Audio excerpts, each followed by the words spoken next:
अस्सलामु अलैकुम वरहमतुल्लाहि वबरकातुहू। कोई शख्स अगर अपनी ज़िंदगी में कब्र को तैयार कर लेता है तो क्या उसका अपनी ज़िंदगी में कब्र को तैयार करना जायज़ है या नहीं। जैसे बहुत सारे औलिया किराम हैं या बुजुर्गान दीन होते हैं जो कि अपनी ज़िंदगी में ही कब्र को तैयार करके रख लेते हैं कि जब इनका इंतकाल होगा तो उसी कब्र में उसको दफन किया जाए, ये तैयार कर लिया जाता है। तो फतवा आलमगीरी में साहिब आलमगीरी रहमतुल्लाहि ताला अलैह ने जिक्र फरमाया है कि अगर कोई शख्स अपनी जिंदगी में कब्र को तैयार करे तो उसमें शरई कोई कबाहत नहीं।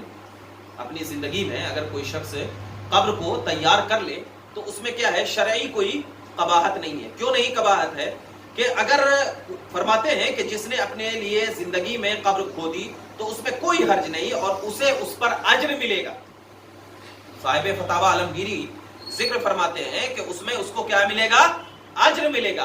अब मुमकिन है कि अज्र की हिकमत ये हो कि कब्र को जो तैयार कर रखी है तो उसे मौत की याद आती रहे, मौत की क्या रहे, आज याद आती रहे। तो इस बुनियाद पर साहिब फतावा आलमगीरी ने फरमाया है कि उसे क्या है, अज्र मिलेगा। लेकिन रहा कि उसी कब्र में उसको दफन कर दिया जाए या उसी कब्र में वो दफन हो, ये शरअन क्या है, जरूरी नहीं।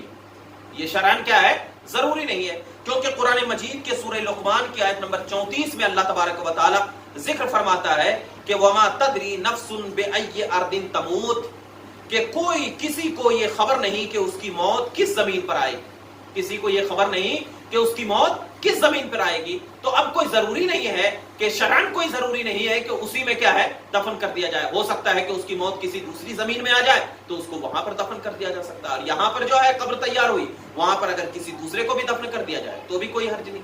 तो खुलासे कलाम यह है कि अपनी जिंदगी में कब्र तैयार करना यह जायज है, और फतावा आलमगीरी की बुनियाद पर उसको अज्र इस बुनियाद पर मिलेगा कि कब्र इस नियत से अगर तैयार किया गया हो कि वो अपनी मौत को याद कर रहा हो तो फिर क्या है, उसको अज्र भी